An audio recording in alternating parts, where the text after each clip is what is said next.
you by the Roots. CP3 live from the lab. Redskins talk. Week 2 after a loss to the Colts 21-9. If you peep the two songs that I played, the first one was called Doing It Again, which it feels like we're going through the motions of having a team in week 1 look so dominant, and then in week 2 look lost like they don't even belong on the football field. And then the last song's Dear God.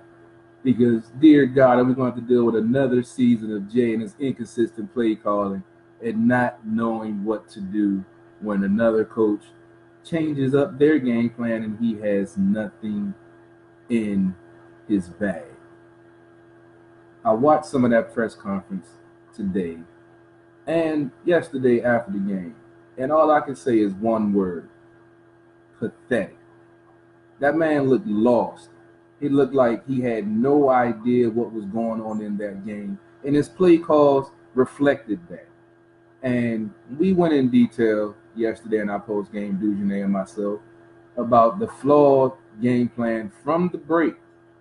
And I actually had some conversation with a couple of fans that didn't understand what I was saying about the run game when they came out running a jet sweep to Jamison Crowder. Yes, they got a 20-yard gain and first down. Yay! But what happened after that? You played directly into the Colts' hands because, as we mentioned, the Colts' strength is their speed at linebacker and going sideline to sideline. So why are you throwing pitches to Adrian Peterson to the outside, running to their strength? And then say, oh, yeah, the run game was flawed and I take full responsibility. Well, that's a given. You're the head coach. And as I mentioned last night with Dujunnea on the postgame, this man admitted at the podium at the end of the season that he has regressed as a coach. And no one, I repeat, no one in the media has called him out on that. But wait till I get my chance, because you know I will. And I'm going to find a way. Dujunnea, how you doing tonight? I know we went into detail, last night. I was on for about an hour. I think me and you talked about 30 minutes. But what is it with this guy that he decides that he has to win his way, that he'd rather conform his team to his playbook than rather his playbook to his team? It's a really hard call to make, but the fact of the matter is that there were opportunities for this offense to take advantage of some things, and we talked about it. I wrote in my keys to the victory article on this particular game is the fact that this defense is very similar to the Arizona Cardinals defense, and I believe that regardless of what their 34-0 loss was yesterday, defensively they are more physical. They get downhill and they have better linebacker play, which in turn they have some solid corners out there as well, and that helps them. I don't think the Colts are as formidable defense.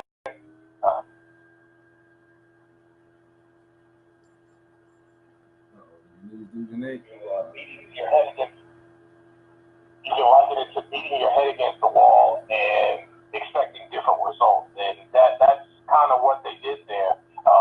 Can't be negative about the offensive execution because they executed the plays, but the plays that were called did not take advantage of the aggressive nature of the front, especially the front four of that 4-3 defense that was making a lot of penetration. They were pretty much teeing off at any cost.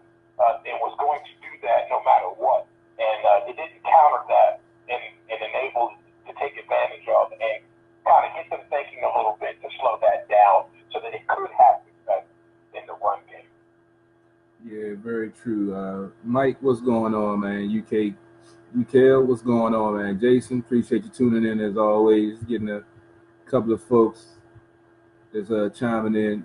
Yeah, like Jason said, he's an egomaniac. I agree with that. But, I mean, as you mentioned, the front four of the Colts we talked about yesterday, we're doing a lot of stunting, which we mentioned is when the two interior linemen cross over, which causes some confusion with the interior linemen, which are the two guards in the center. So we know that if your 5-man line, because you're playing 3 and 4 wide receivers, are having issues with the interior lineman doing stunts, wouldn't it dawn on you to say, hey, let's throw a tight end or two out there to try to, help the guys out to try to get this running game going? And hey, besides running wide, let's run up the middle in the interior where our strength was the previous week. It's like he doesn't want to be an NFL coach. He's still stuck in that arena league football mentality of pass 50 times and run 5 just because you have to run the ball because you have to, because you got to run it back on the roster. But you have Adrian Peterson, who had 24 carries, 96 yards, and a touch last week, who, controlled the clock, moved the chains. And then this week you go to a game plan where he has 11 touches, 22 rushes as a total 14, and threw the ball over 45 times. And then when you down 2 scores in the game, you're still in a dink and dunk game and don't even try to stretch the field one time. I'm not. Is it that he just gave up and said, the hell with it, let's wait for the clock to read triple zeros? Or is he really out of his sorts that bad that he had no idea what to do? Man. I wouldn't say that the guy is an idiot by any means. I think they stuck to a game plan and maybe hung on to that game plan too long. First off, I felt like, and we talked about it, Lake Lewis tweeted about it, that there was some regression this weekend, kind of reverted back to his old ways of passing the ball a lot, not running the football enough. But you made some points. They ran outside when they were crashing the outside quickly. I had a fan respond on an article today about, Adrian Peterson being a volume carrier, and that is true. They need to do some things with Thompson, middle of the field. There's some things they did in the game as far as getting Thompson out and to pass routes, little out-in routes, to kind of throw the backers off, get them moving, get guys slowing down as far as crashing downhill and trying to collapse the pocket and get them thinking a little bit more. They could have used screen games. There's a lot of things they could have done. Why they didn't make the adjustment, what I gathered from the presser and what he said today, it's obvious that he knows they simply got beat on a couple of those stunts. There were some places where they missed blocks, and I will 100% agree with that. They flat out got beat on a couple times with those stunts, and I felt like that his notion was they were going to be able to rectify that. But I'll give you that for the first half. We talked about this yesterday. I'll give you that for the first half. In the second half, though, you got to go back to the well on what was working in the previous game, especially when the defenses are so similar. And he agreed to that. I don't remember who asked that question. I don't know if it was John Time or whatever, but you got to revert back to what works. And they didn't do some of the things that got them in the position where they were last week. Didn't come out in the second half and didn't establish that. I thought defense, they're saying that they're not taking a lot of shots down the field, and I kind of disagree with that because they did. I thought they did that too much because it's okay to take shots, but what are you going to do next to counter that to, again, help with them completely coming downhill on you, putting you in third or in long situations, 3rd and 7s, 3rd and 8s, 3rd and 9s, and give your offensive line and utilize your weapons to not allow them to stack the box and have these stunts and blitzing guys on 3rd down, etc. So those things that would have helped out a lot. They lost. I wouldn't say that at all. I think, again, we spoke of it Sunday. Some of these guys, like the Kyle Shanahan of the world, get a little too cutesy. You'll find, as much as we want to praise McVay, and I love the guy, he does it too. And I think it's just some of that innovativeness. John Gruden, his brother, same thing. Gets a little bit too cutesy when things really start working. and they really want to get innovative.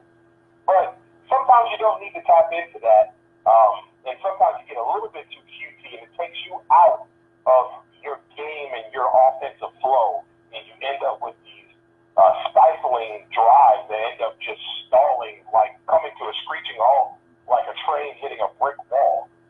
And I think some of that is to play in that. So, it's unfortunate to see that, especially when they look so good and look to be in such a flow in week one. Yeah, no doubt. Let's get ready to get into the grading of the offense and defense. Get into a quick comment. You know, my hashtag Bill Callahan for OC. My man Greg coming in. He's agreeing, make Bill Callahan the OC. Run that old school Nebraska power physical smash mouth offense. And I can't do nothing to agree with that. I've been pushing the Bill Callahan for OC for about almost a whole season now if you go back. But something has to change. But he mentioned breaking news that just came out, right before the show. Redskins picked up 2 wide receivers, Malcolm Floyd and Perryman from the Ravens, who they just cut last week. So a lot of folks was complaining about the wide receivers, which we're about to get into the grading position by position, which they did lose and didn't win a lot on the field in those positions where they should have. But like I said, we'll break that down. Let's start with the man, Alex Smith. I've actually had some folks try to say that Andy Reid robbed the Redskins by, because what they're doing on offense, what Mahomes doing, what he's doing, and the way the Redskins offense looked yesterday.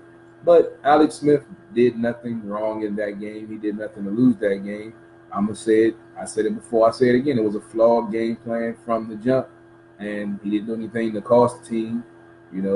My opinion is he played his game. What about you, Dujunnea?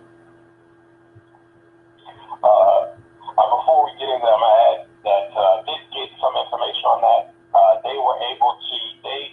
They brought up J.U. Chisholm. He actually had a catch in the game. Yeah. They actually released him in order to bring Perryman in. And then you have Michael Floyd also. There's no other drops. Nobody else was dropped other than Chisholm. So that's where Perryman's going to take the roster spot. Not exactly sure, or if they had an open roster spot for Floyd.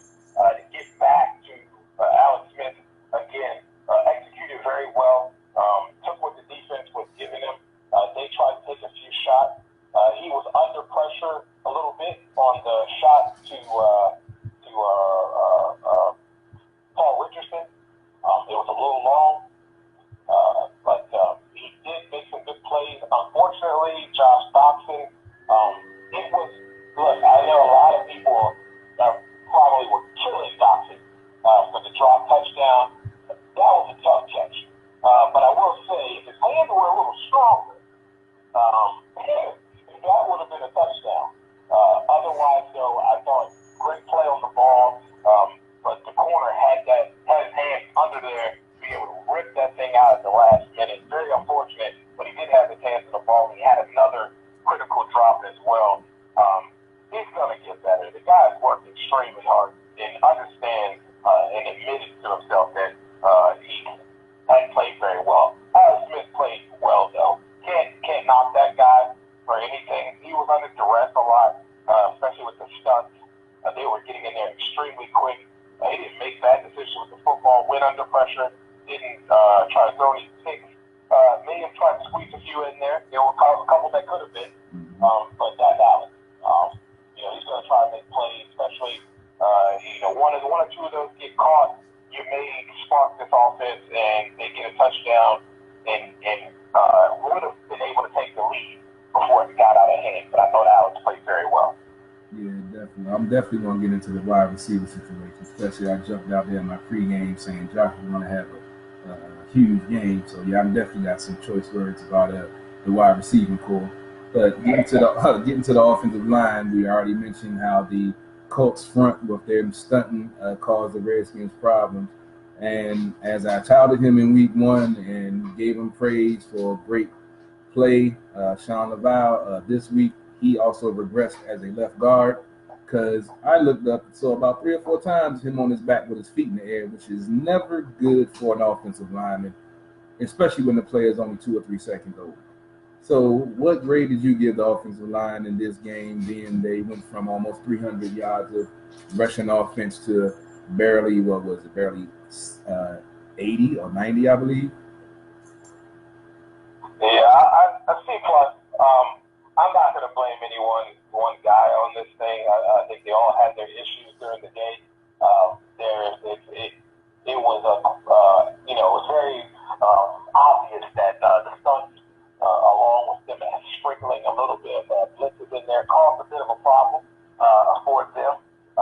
They were able to fix some of it, but again, I'm a huge predicator on this particular offensive line early in the ball game, getting an opportunity to smack people in the mouth. They thrive on it. It's very clear. They love punching people in the mouth early. And then once you start getting into that passing game, you get that kind of flow going, they're firing on all cylinders. They were basically relegated because of a lot of the passing. They were in retreat mode. And we all know that at times, I don't care who's that quarterback, there's times where they do okay and pretty decent at retreat mode, and more often times than not, they are not very good at being in retreat mode as much as they were in that football game. Again, that falls on the coaches. You have to understand what's going on here in situations and what the Colts were doing. I see plus though. Again, they didn't do an exceptional job, but again, there were some extenuating circumstances that really caused them to not play to their level. You gotta let these guys do what they love doing, and that's punching guys in the mouth early. Once they do that, man, it seems like that offensive line plays phenomenally well, no matter how much you're passing. They get into a flow, they get into a rhythm, and they never got a chance to get that rhythm in that football game at all. Exactly. And mentioning retreat, I broke down the pass blocking and run blocking scheme. When he's saying retreat is when you're in pass blocking mode, you're automatically taking a step back because the defensive linemen are coming towards you. When you're run blocking, you're, as they say, downhill. You're exerting your force onto the defensive lineman where you're not in retreat and taking their weight and their energy.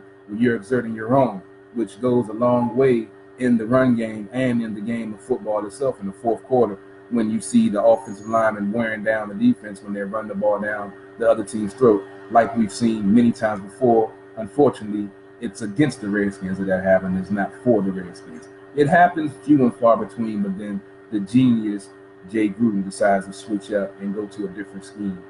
But let's get to the tight ends and wide receivers. We're going to go ahead and bunch them in together because both of the packages both had subpar games. The tight ends, Jordan Reed, costly. I'm not saying costing the game, but ridiculous turnover at the end of the game when they were trying to make the game look respectable. I don't know what he was, thinking. I don't know how you're not going to secure the ball when you're just going to lay down to, get another play going. But I'm not going to all put it on them because Jay didn't put them in a position to win. Previous week, 2 and 3 tight end set, ran out of it, passed out of it, had almost 300 yards rushing, almost 500 yards total offense. This week, he's running out of 3 wide receiver set, 4 wide receiver set, bunch groups, throwing tosses, throwing pitches. You're not putting your team in a position to win when you're playing, for one, playing into the defense's hands, and 2, not playing to your team's strength. So, in the wide receiver aspect, Josh Doctson, all I've heard about is him at TCU is how strong his hands were and how precise his routes were and how he did all of this. Now, I jumped out there and said that the man was going to have a good game. I met this man this past summer and had the similar conversation saying, the team is going to need you to step up. This is your year. We had a little 5-minute convo. I'm just nobody, but I had to get my 2 cents out there. And I had the confidence listening to him and seeing the stuff that I saw at training camp that he would. It's time to answer that bell now. We can't keep on worrying about potential. Potential done got many coaches fired in this league. So it's time to put up or shut up. If he can't get it together, I hate to say it, time to put somebody else in that spot. What grade do you give the tight ends and wide receivers, Dujunnea? This one's tough. And the reason why I say that is, you know, Jordan Reed is kind of like Samante. Like you know, you don't know when, but it's gonna be one time that it's just one of those fluke things where he puts the ball on the ground. I don't think that's a habit for him. It's just something that happens.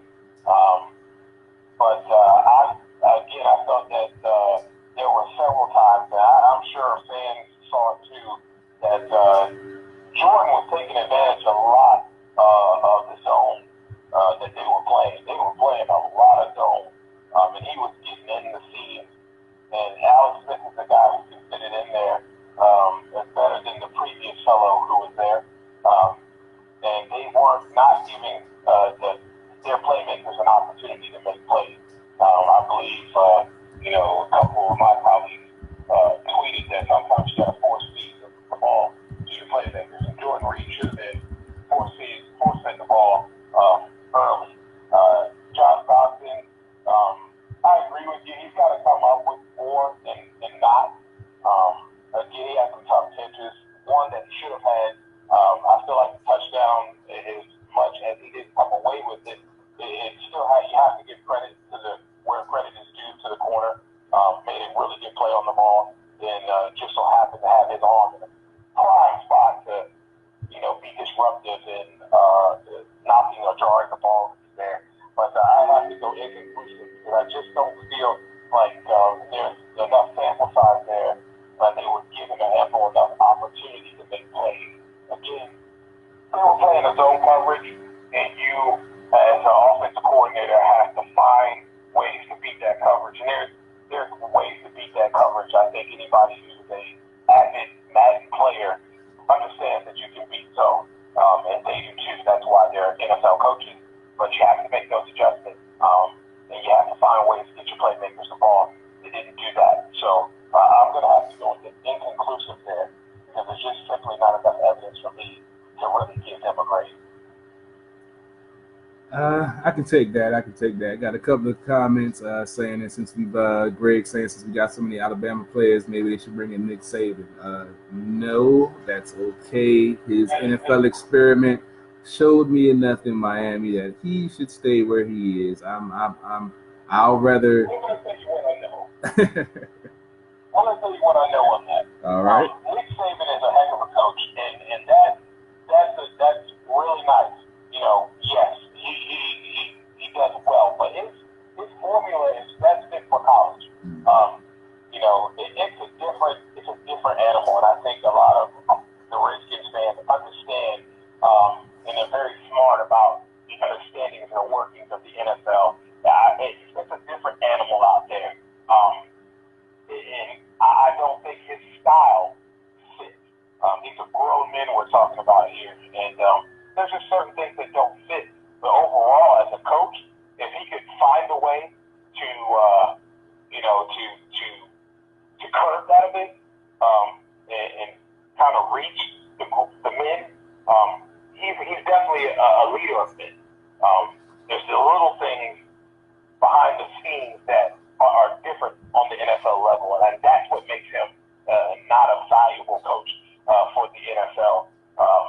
I don't like to hold the Miami experiment too much to him because he didn't have anything to work with, in my opinion. That's really the main reason. That's why Spurrier didn't work.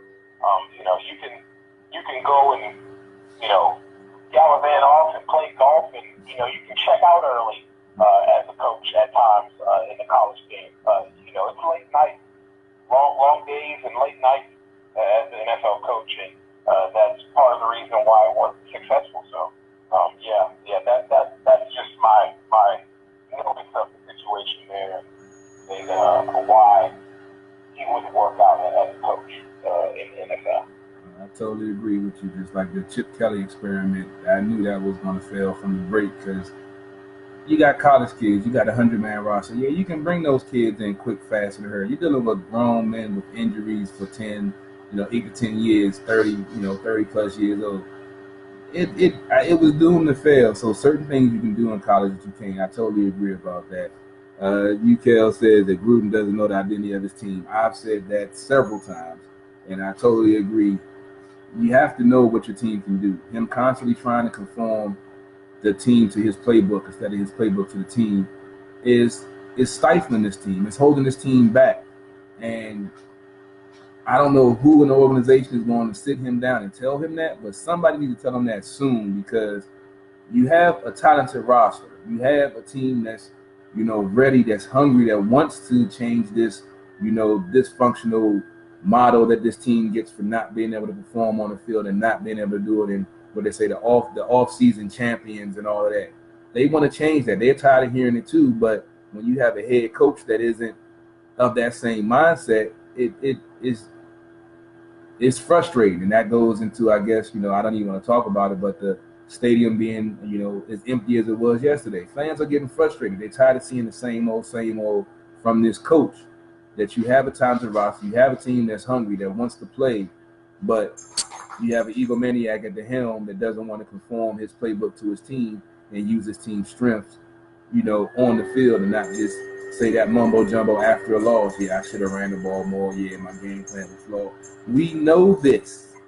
We've seen this. What are you going to do about it is the question. Now, getting back to the grading position by position, I appreciate people tuning in, chiming in. Don, appreciate it. Jason, UKL, Greg, go ahead, Dujunnea.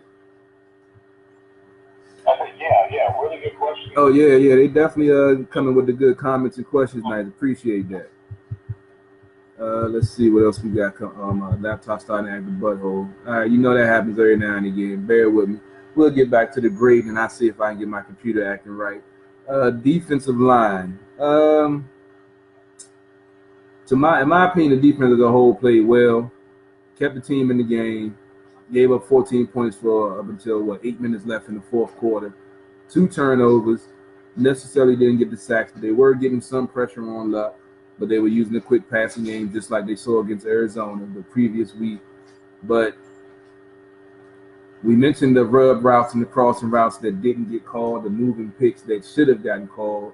I mentioned the critical 3rd and 17 when T.Y. Hilton was able to get that first down when their tight end blatantly held the leg of Fabian Moreau as Hilton went around the corner, and the referee stood there and did nothing. So the D-line, in my opinion, we'll go ahead in front 7. The front 7, in my opinion, played well. Mason Foster with a good deflection. They flowed to the ball well. They kept Luck in the pocket, didn't allow him to run around and cause more havoc, even though they was doing a quick passing game. But I still wanted to see more. I mentioned in the pregame that I wanted to see at least 4 sacks. I think they only got 1, maybe 2, if that. I kind of haven't looked at the numbers, but I want to see more disruption from this front. The same way the Colts front was disrupting the Redskins offensive line, I need to see that from the Redskins defensive front. What did you grade the front 7, and what did you take away from that game against the Colts? Was it just the game plan was flawed, or they just couldn't counter some of the routes and Andrew Luck being coming back after a year and a half off? I'll say the same thing I said about it in the Arizona game. They quick passing game will negate a tenacious pass rush. They have not had an opportunity in the first 2 games to have a quarterback that's going to take 5, 6, 7-step drops. So of course you're not seeing that. When he did take ball drops, you saw Kerrigan, you saw Payne, Allen, Carter smash that line in, and he still is a guy who gets the ball out quick regardless. But they spent a lot of time going quick game to get the ball out of there to negate that pass rush. Jason makes a good point. I was going to get to that. Thank you for that comment, Jason Harris. Yes, something that I think fans always preach with this defense is get your hands up. Mason Foster deserves a ton of credit, along with a lot of the other guys. You see a lot of guys in that front 7 doing that. But what I will say is that is a major point that should be he should be given major kudos for, and that's Mason Foster, is that his play in the secondary work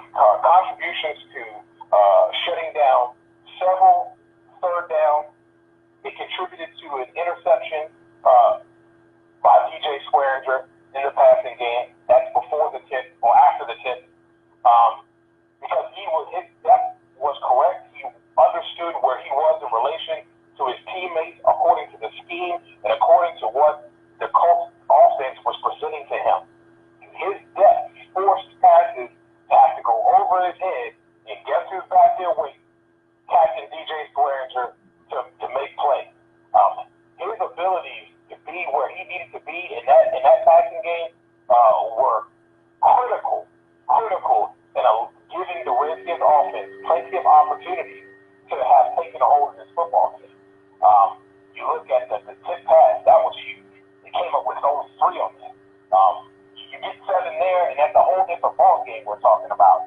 That front 7 played excellent, but again, have to really look at the confines of the game and the reason why they're not getting the pass rush. I know a lot of people want to see more, but when you're getting the ball out 3 steps and you're getting rid of it as quick as they are, it's been very difficult for their smart guys to get there. When they can make it hold it a little bit longer, which the secondary has done an excellent job of.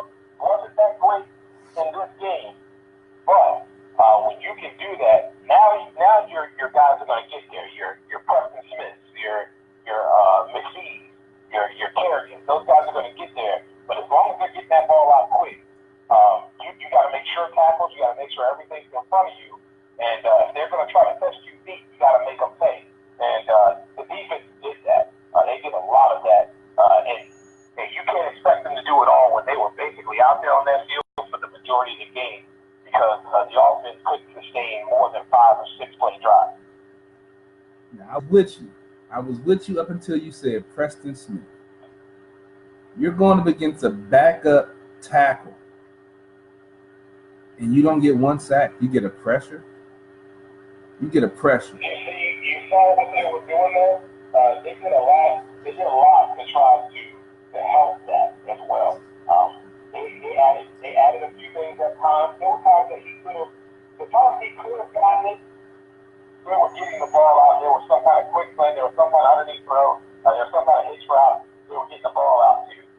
The times that they maybe held it a little bit longer, they went to another opposite side of that.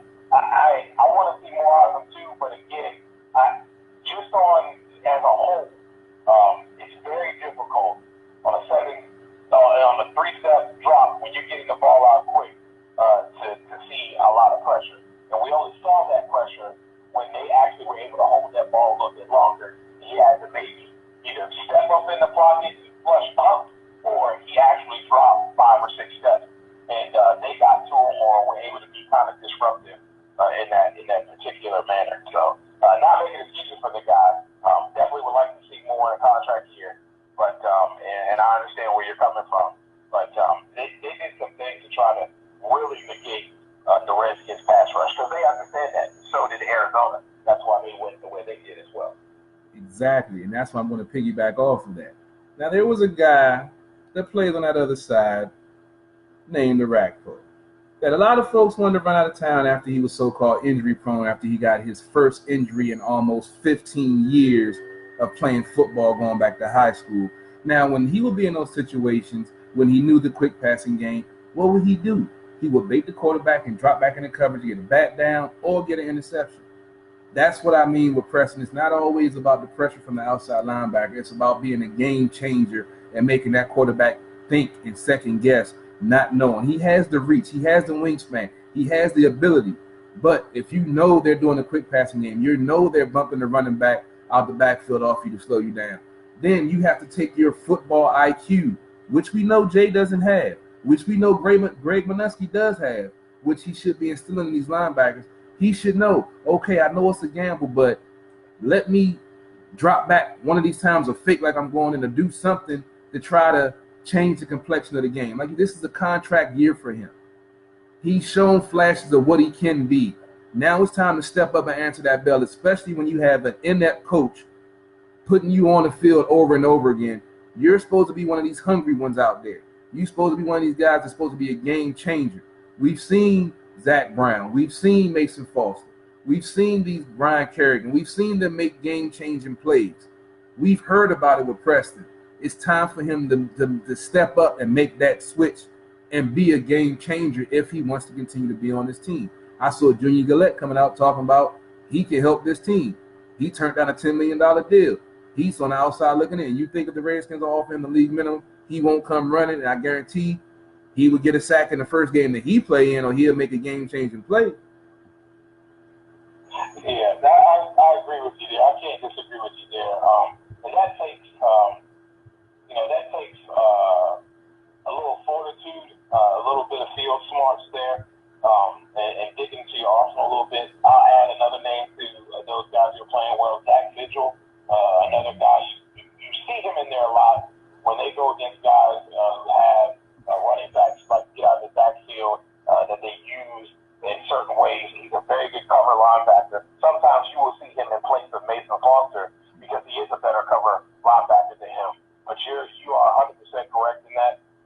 That's field smart. And you have to do a better job of understanding what the offense is doing to you, and then kind of counter that a bit. If you're not getting there, then try to be the influencer in another way when you know that they're dropping back.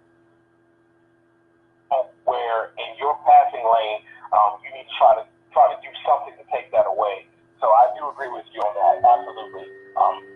Again, that's something that should be preached all the way across the board.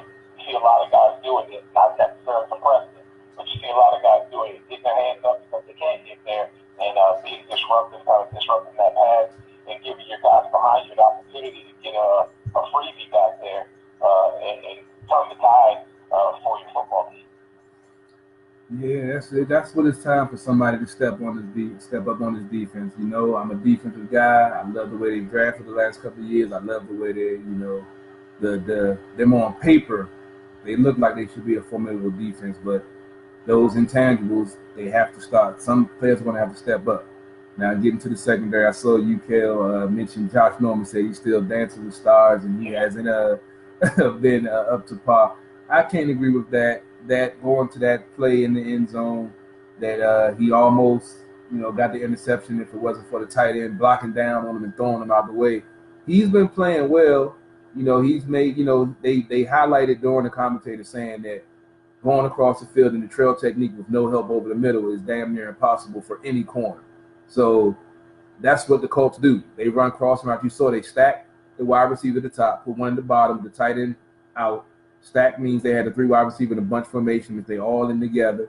And then they just run crossing routes. One deep route, one crossing route, one slant route. And they hope to bump the defender off because their patterns are so close. And as we mentioned, they should have been called for it a few times, but they weren't.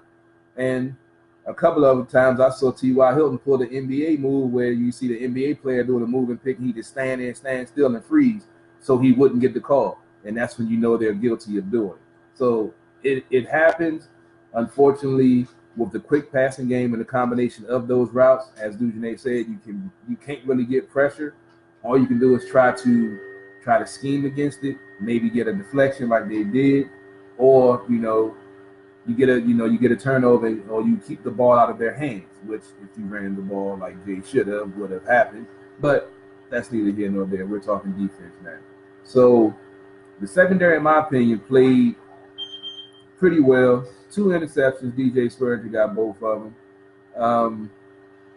The crossing routes, like I say, if they don't call it, they're going to continue to do it. I really can't say I have a glaring discrepancy. I give them a C, B minus, C, because 2 turnovers. Luck barely had 200 yards passing, and like he lit it up. This deal needed to be done to win the game. So as a whole, as I said, the defense didn't play bad, but as I tweeted out during the game, I figured the defense was going to have to score for the Redskins to win that game. Unfortunately, they couldn't get a score, but you shouldn't have to depend on your defense to get a score to win a game in the NFL when you're supposed to be an offensive guru and your brother is John Gruden, who stole the Super Bowl from Tony Dungy, but I'm not going to go there. What do you grade the defensive backfield in this game, Dujunnea? Wow. I have to say a C plus, and my reason for that is there were a lot of times where they were running some of the same type of concepts. It may not have been the same routes, but they were the same concepts, and they didn't pick up on that. Adam Marshall made a good point, and I thought that was excellent for him to bring it up with he's coming across the field, having to come across the field, and that kind of not a hard drag route,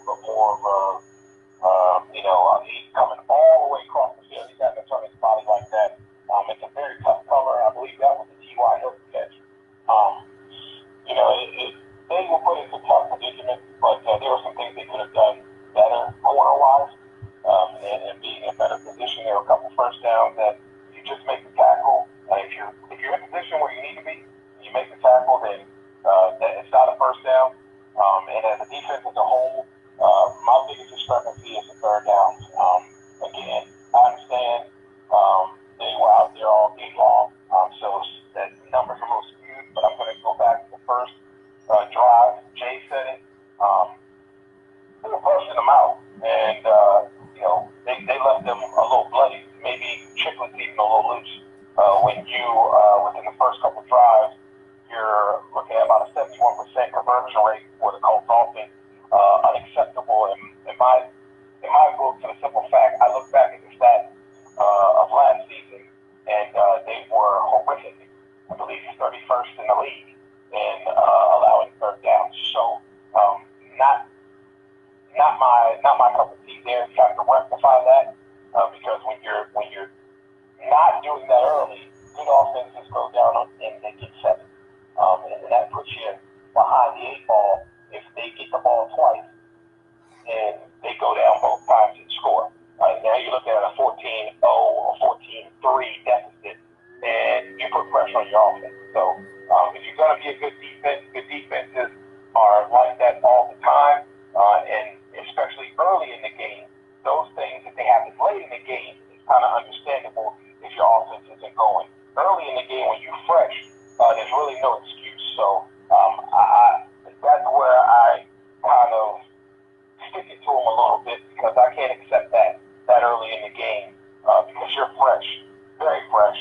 You haven't been out on the field that long, so you shouldn't be allowing them to just dilly-dally right on down the field like no one's out there. So they convert third downs the way they did. So other than that, though, for the circumstances that they were put in, they played a very, very good ball game. I think Jason made another comment about Finunski and his being impressed with him.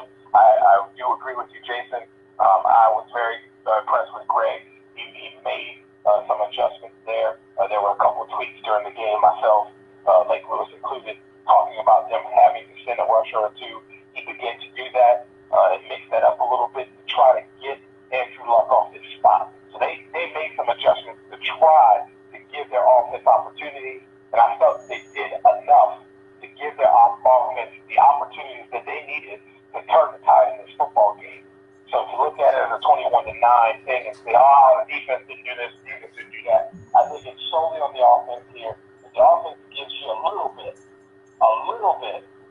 then these guys aren't out there nearly as much. Maybe with the way they were getting turnovers and they were starting to stifle their offense at times, they maybe get something that turns this game around and maybe even get a score or put you in position to get another small score that kind of demoralizes them a little bit. So, good point there, Jason.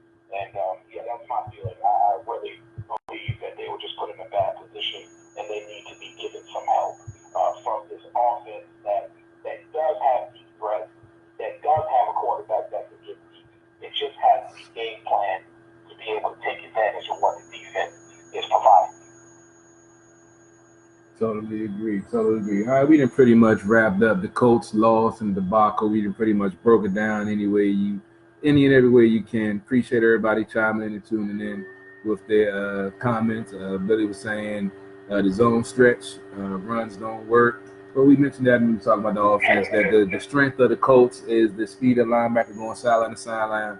Jay's run game plan was flawed from the jump. So they need the power run. Yeah, we definitely agree on that. Said for the fact the defense is on the field as much as they were, they played very well. We agree on all of that also.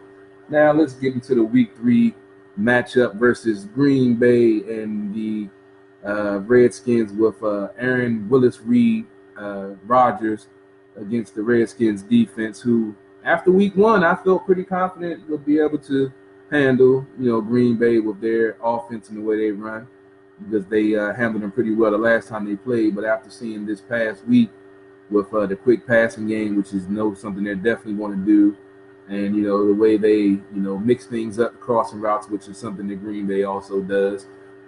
And the opportunistic defense, which is a little bit better than the Colts and the Cardinals. So this is definitely going to be a interesting matchup, especially with the way the Redskins played in Week 2.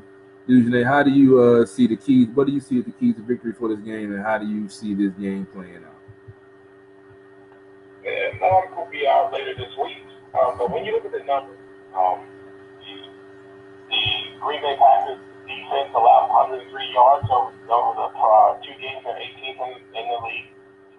They're 283 yards passing. They're 24th in the league. Surprisingly, Washington is only allowed 106 yards per game in the passing defense. They're first in the league. They're 10th in the league in rushing. They only allow 86 yards. So when you're looking at it from an offensive standpoint for the Washington Redskins, it's simple.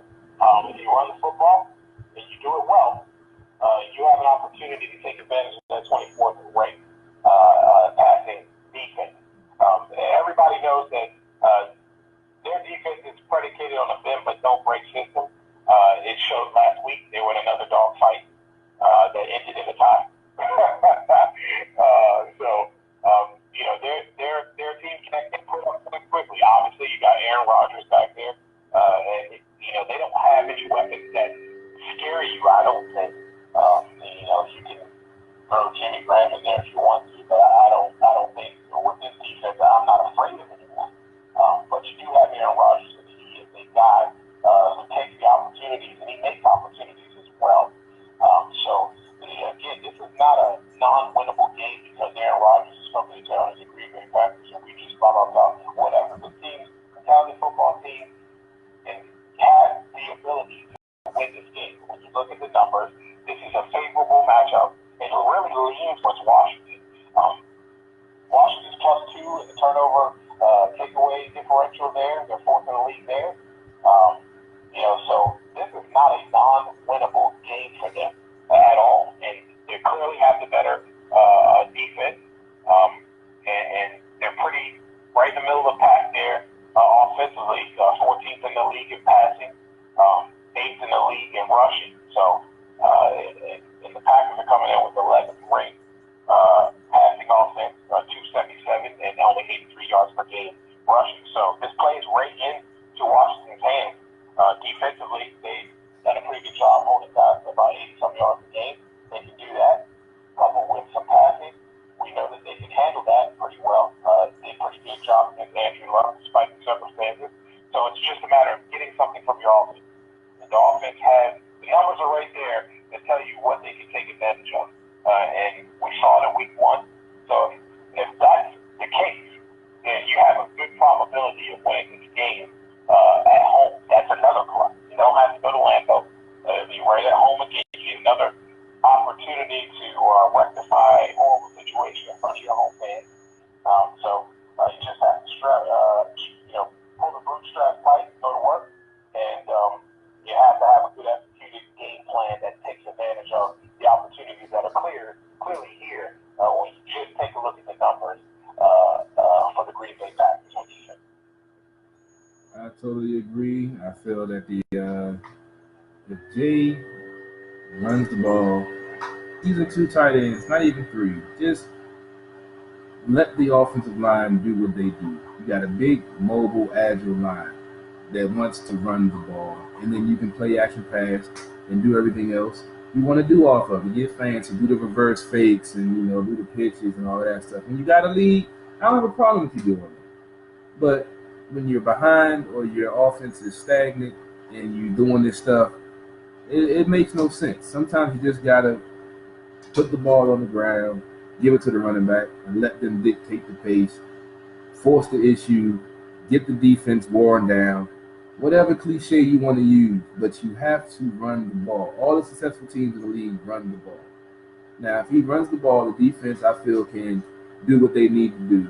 Green Bay's offensive line isn't that good. Aaron Rodgers is who he is because he's able to make things happen when the play breaks down. They did a good job against Andrew Luck containing, keeping him in the pocket, not letting him beat him with his legs. And after the play breaks down, which has been a weakness of the Redskins for a while, so that's encouraging. But the offense has to pull their weight. And everyone, like you say, complain they see the score 21-9, talk about the defense aren't doing their job. No. When the defense gets you the ball on the 40 on the turnover, you need to get 7 points, not 3. And that's what the point blank comes down to. So, as I said, potential has gotten many coaches fired in the NFL. And I'm not saying it's the player's fault that Jay is the butthead that he is and doesn't know how to be an NFL coach, but they have to execute when he does make an NFL coaching call i.e. Josh Doxson in the end zone, i.e. third down when you need to catch that pass. I understand the defender hand was there. Great. But you supposedly had these so strong hands at TCU. What happened? Show that strength. You're supposed to be making a name for yourself in this league. It's time for these players to step up. I've said it once and I said it before. You have a lot of NFL players that want to live the NFL lifestyle, but don't want to put the work in. Now, the Redskins have done a good job over the last few years getting rid of some of those guys that has been a cancer on this roster. But it's time for Josh to step up. It's time for Jordan to step up. It's time for certain players on this team that's been here, that's seen the lows and the highs, to stop making those excuses and stop giving those sound bites to the media that sound good to everybody. And it's time to go execute out there on that field, and the same thing goes for Jay. Now, I know I'm rough on Jay, because like I said, when he do good, I'm going to pat him on his back. When he do bad, I'm going to put my foot on his throat. This week, my foot is on his throat. If I see him in the street, I'm going to smack him. Y'all going to see it on the news, I swear. Y'all going to see it on the news. It's going to go viral because I'm a Facebook Live it while I do. But this team has the potential to do some good things. And until your coach realizes the strengths of this team, the team is going nowhere, no matter how talented your roster is or who's on your team. You can have Tom Brady back there, but if you don't have a coach that's going to put them in a position to win, i.e. the hoodie, you won't have those 5 Super Bowl rings and all the glory that you got because you're not being put in a position to win. And that's why I feel this team is at with this coach right now. Right. And I'll add this. This is a little solid for fans. I don't want to. I'm not apologizing for the guy because, like I said, I think the coaching staff is the reason for the loss. But in these situations where fans and media alike have seen this before, where they had a game that they just looked very well and put together, and then they come out and look discombobulated. There's definitely a sense that he totally understands what he needs to do for this offense to have success. And when he gets outside of what should be done and what has worked, and he's kind of stepped out on the ledge a little bit and done some of the things that he likes to do because he wants to be innovative and creative, overly creative, and it's come out with these results. They oftentimes have gone back and made better play in the following game. Another important thing is that this offense, this team, is very businesslike. So, it's definitely going to be nice to see a team that's going to come out and realize that, hey, man, last week wasn't good enough. We get the opportunity to step back and talk about whether coaches had them in a position or not. But they don't, and they're not going to. What they are going to do is they're going to go to work and make sure that doesn't happen again. And that's where guys like Adrian Peterson, the addition of Alex Smith, along with Trent Williams and those guys, and they take pride in what they put out there. When they don't do a good job, Chris Thompson alike, when they don't do a good job, they're not happy about it. And it's a business-like mentality. We've been talking about that all season long. It's evident. It's very evident, and fans can take a huge solace in that. Will it show on Sunday? We'll see. And I know fans would like to have a win, but I think if win or a loss or a draw, if the team comes out and shows a sense of fight and energy, I think that was lacking, especially on the offensive side of the ball. I think fans will be okay with that, even though it still will be a sour pill to swallow if it is a loss for them. They will still respect it more. And I think that's the difference in this football team and versus last year's and the year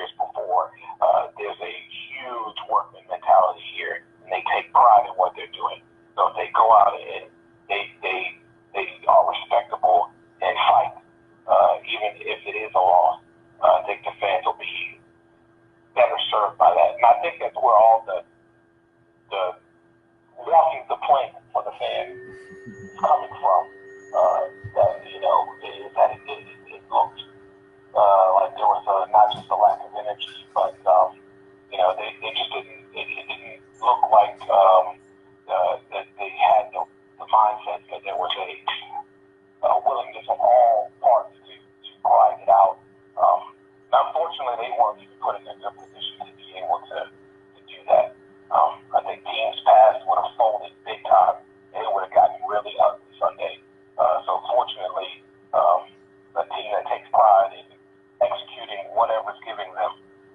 They did a fairly decent job by not making it look horrific. It was bad, but at least it wasn't, horrific. Agreed. Very valid points. And for folks that's on the Facebook Live feed, that's my man Fonzo. He's a Redskin troll forever. He's a 49ers fan. He's just having fun. Don't entertain him. That's what he does. That's why I'm just laughing at his comments. And to address your comment about Alex Smith, I mean, you can talk as much trash as you want about him, but he was the most, efficient quarterback in the league, completion percentage wise. He doesn't turn the ball over. He's not a game changer, a game breaker. He goes out there and does his job and makes your team better. And if you have a play caller that caters to him and uses his strengths, i.e. Andy Reid in Kansas City last year, where he threw for over 4,000 yards, 25 touchdowns, and only 5 interceptions, then you can use his strengths and make your team better. But when you have an egomaniac coach that wants to conform his team to his playbook instead of his playbook to his team, then you get the results you got yesterday. You don't get the results of 6 touchdowns by a second-year quarterback with an outstanding offense because he stays diverse. He doesn't change his game plan. And he actually knows what to do when the other coach changes his game plan. That's where they need to be addressed at. And that's where Jay is lacking at. And we can go on and on and on, but we got to get ready to get off. We've been on for almost an hour. I know Dujunnea got some articles to write. I know I got some video to edit and do. But as always, this has been one of our most interactive episodes. We appreciate it. Every Monday night we do this. Sports on the Hill podcast on True Radio Network, do the Facebook Live simulcast, along with the streaming live feed where you can call in, ask your questions or comments, or you can come on here. I truly appreciate all the love and support. Tune in. There's going to be so much more. There might be a Facebook Live coming during the week. Who knows? Depends on how much time I have and stuff going on with everything starting to pick back up. But I'm going to go ahead and end this Facebook Live feed because we got other work to do. But we love talking skins. I love that everybody chimed in. And I'm going to go ahead and end this feed. Go check out Sports on the Hill podcast Facebook page, Instagram, Twitter. Check out the website, SportsOTHP.com. All the shows archived, all my videos, highlights, produce my own beats. Check it out. Appreciate the love and support. We'll be back here next Monday night, Redskins Talk.